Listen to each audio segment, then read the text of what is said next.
What's up, y'all? Woo! Y'all feeling that? Good to see you.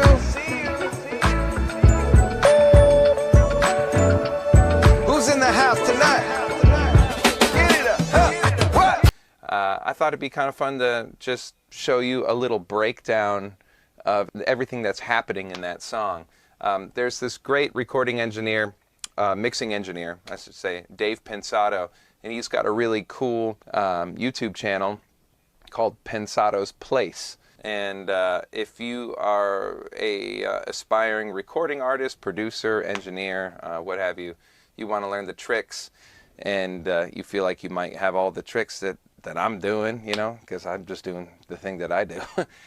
Go check out his channel. It's really great. One thing I love on his show is he has this segment called Into the Layer, where he takes you into a track that he's working on, talks about some plugins and stuff. I don't think I really need to get too detailed, but when I'm in here making tracks, you guys see the first part of it. There's been some times where I've mixed it, but I don't generally mix and finish editing and mastering inside Ableton. I like to do that in Pro Tools.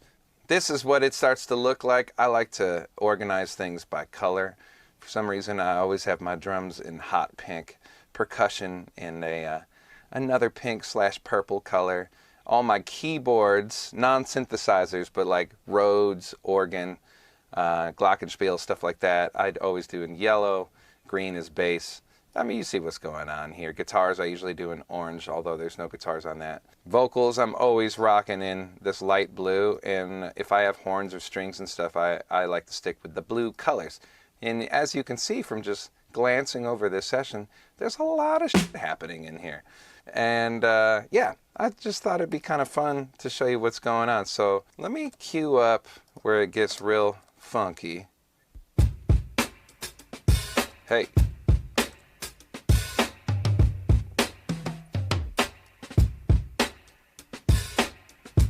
Let's loop that.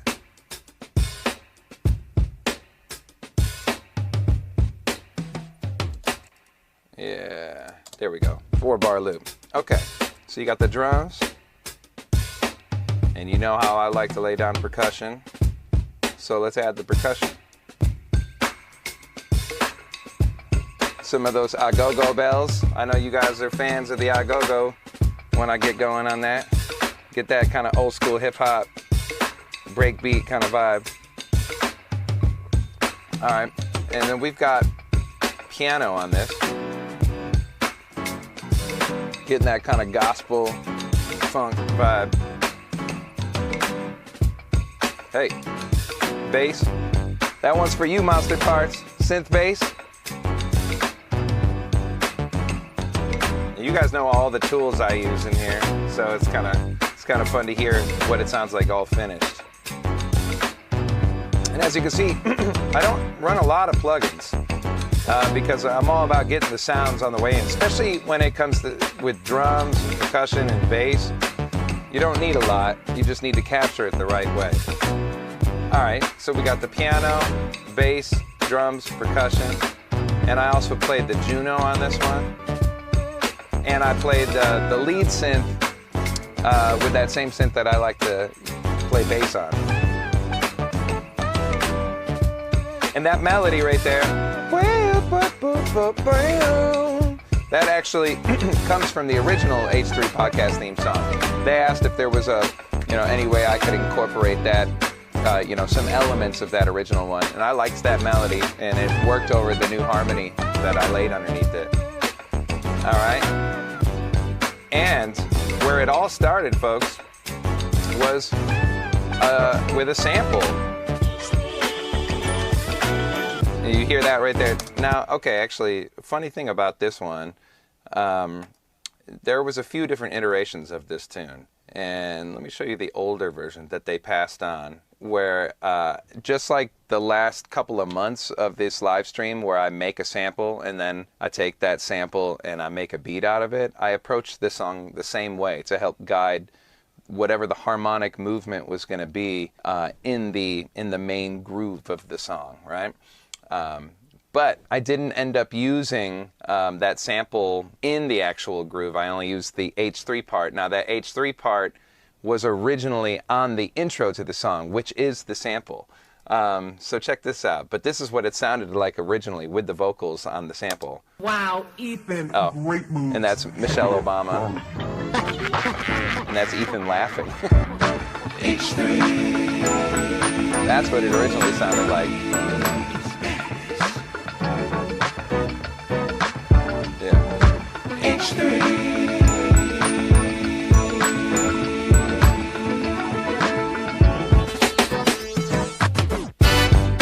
Oh, and you know what? We didn't even have horns originally. Ethan. Yeah, when it first kicked in, it originally went straight to that vocal melody. And I was super inspired by Earth, Wind, and Fire. And that's where I was going for with the vocals.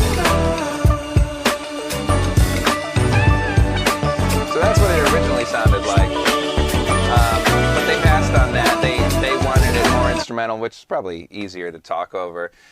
And they wanted it edgier. And I didn't know how to really take this kind of major chord progression and make it edgier, but I thought I could make it like bitier and hipper. So I brought in my boy Daniel Casares to lay down these ridiculously fat horns because I wanted something kind of like Tower of Power. So that sounds like this. Let's just listen to those horns. Yeah.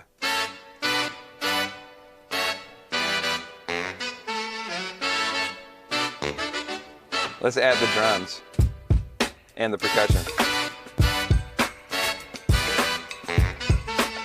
Now, listening to it like this, I'm like, fuck, I should have had a little breakdown. Let's bring the sample in, and you'll hear a little bit of the original sample, just singing H3 right here.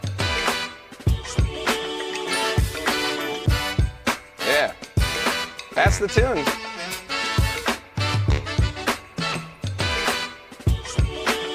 Bring everything in. Yeah, that Barry sax is good. So Silvano Drago, yeah, you gotta love the Barry sax, man. That's the secret ingredient to that East Bay funk, T.O.P. kind of sound, you know, which I'm a huge fan of, obviously. That's why I moved to the Bay Area 18 years ago. True fact, I don't know if you know this, I don't know if I've talked about this, but Tower of Power made their second record, self-titled Tower of Power, the one with What Is Hip and Soul Vaccination and So Very Hard to Go. They made that. I don't think they made that in this room, but they made that in this building, maybe downstairs in Studio A. Maybe they made some of it up here, I don't know. But love that record. Anyway, that's a little breakdown of the H3 theme that came out today. And you know, what I was going for was I was just trying to get something, I think I might even said this last week, I was trying to make it hipper than Saturday Night Live and more timeless. Timeless. Oh, it's so funny. Oh, it's so funny. Anyway, let's open up Ableton Live and let's get to business.